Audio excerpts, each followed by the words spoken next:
ପୁରୀର ପବିତ୍ର ଧାରାରେ ସମୁଦ୍ର ନିକଟରେ ଅବସ୍ଥିତ ଏକ ପ୍ରାଚୀନ ଏବଂ ଶାନ୍ତ ଶିବ ମନ୍ଦିର ବଲୁକେଶ୍ୱର ମନ୍ଦିର।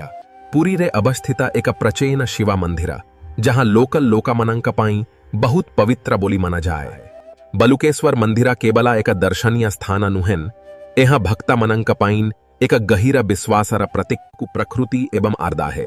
ବଲୁକେଶ୍ୱର ମନ୍ଦିର ଦର୍ଶନ କେବଳ ଏକ ଯାତ୍ରା ନୁହେଁ, ଏହା ମନର ଶାନ୍ତି ଓ ଭକ୍ତିର ଏକ ଅନୁଭବ।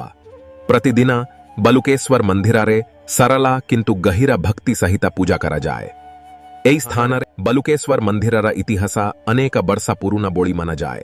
ସମୟ ସହ ଅନେକ ପରିବର୍ତ୍ତନ ହୋଇଥିଲେ ମଧ୍ୟ ବଲୁକେଶ୍ୱର ମନ୍ଦିର ଦର୍ଶନ ଏକ ଶାନ୍ତ ଏବଂ ସ୍ମରଣୀୟ ଅନୁଭବ। ଯଦି ଆପଣ ପୁରୀ ଆସୁଛନ୍ତି, ଏପରି ପବିତ୍ର ସ୍ଥାନରେ କିଛି ସମୟ କଟାଇଲେ ମନରେ ଏକ ଗହୀର ଶାନ୍ତି ଅନୁଭବ କରାଯାଏ। ଆମ ସହିତ ଏହି ସୁନ୍ଦର ଯାତ୍ରାରେ ଯୋଗ ଦେଇଥିବାରୁ ବଲୁକେଶ୍ୱର ମନ୍ଦିରର ଏହି ଅନୁଭବ ଆପଣଙ୍କୁ ଭଲ ଲାଗିଥିବ ବୋଲି ଆଶା।